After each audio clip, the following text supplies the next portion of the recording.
நீங்கள் எங்கு இருந்தாலும் சரி, இரும்பு கோட்டைகளில் இருந்தாலும் மரணம் உங்களை வந்து அடைந்தே தீரும். நீங்கள் எங்கு இருந்தாலும் சரி.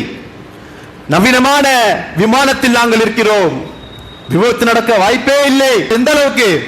2 இன்ஜின்கள், அதுல ஒரு இன்ஜின் பழுதானா கூட இன்னொரு இன்ஜின் டேக் ஆஃபும் பண்ணி லேண்டிங்கும் பண்ணிருமா. அந்த மாதிரி ஒரு நவீனமான விமானம். அப்படிப்பட்ட விமானம் விபத்துக்கு உள்ளானது. தொழில்நுட்ப கோளாறு, சடன் பவர் லாஸ், ஃபியூல் அதிகமாக ஏற்றி விட்டார்கள், எக்கச்சக்க கணிப்புகள். ஆனால் யதார்த்தம் என்ன? இரும்பு கோட்டைகளில் இருந்தாலும் மரணம் உங்களை வந்து அடைந்தே தீரும் என்றால் விமானம் எம்மாத்திரம்? அல்லாஹ் 242 உயிர்களை, அந்த ரூஹுகளை எடுக்க வேண்டும் என்று எண்ணினான்.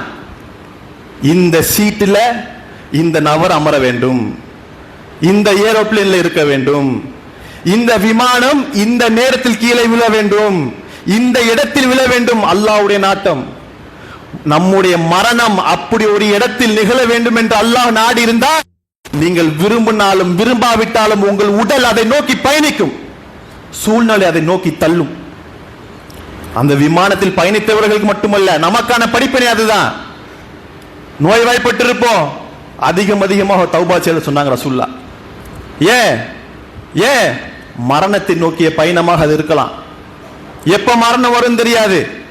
இந்த மருத்துவமனையில் இந்த பெட்டில் இவர் மரணிக்க வேண்டும், அங்கெல்லாம் மௌத்து வருமா யோசிப்போம். நம்ம உடல் அதை நோக்கி தள்ளும், சூழ்நிலை அதை நோக்கி தள்ளும். அதைத்தான் அல்லாஹ் தஆலா சொல்லி காட்டுகிறான் பாருங்கள். 7 அத்தியாயம் 34 வசனத்தில், அவர்களுக்கென்று குறிக்கப்பட்ட ஒரு நாள் உள்ளது, அதை விட்டு சிறிது நேரம் முந்தவும் மாட்டார்கள், பிந்தவும் மாட்டார்கள்.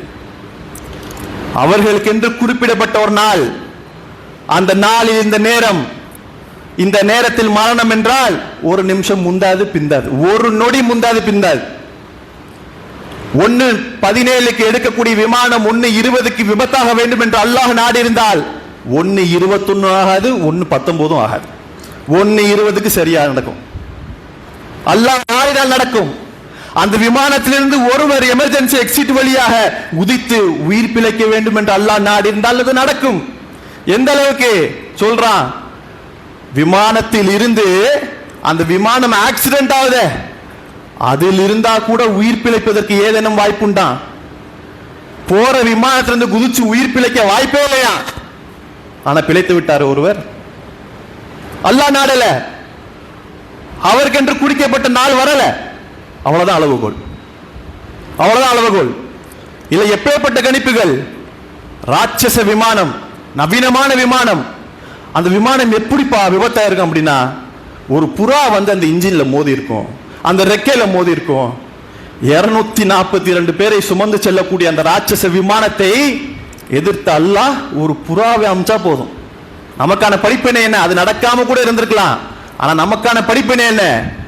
அல்லாஹ் அத்தனை உயிர்களை வாங்க வேண்டும் என்று நினைத்தான் என்றால், நீங்க ராட்சச விமானத்தில் பறந்து கொண்டு இருக்கும் பொழுது அவன் அனுப்பக்கூடிய விடயம் என்ன? ஒரு சின்ன புறா, ஒரு பந்து சைஸ் கூட இருக்காது.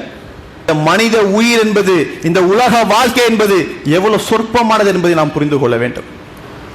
நிரந்தரமாக இந்த உலக வாழ்க்கையில் நாம் வாழப்போவதல்ல. 3 வாழ்க்கைகளில் மிக சொற்பமான வாழ்க்கை இந்த உலக வாழ்க்கை தான். பர்சக்கும் சரி, மறுமையும் சரி, மிக மிக நீண்டது. மறுமை நிரந்தரம், பர்சக் ரொம்ப நீண்டது. ஆனா இருக்கலே சொற்பமான வாழ்க்கை இந்த உலக வாழ்க்கை தான்.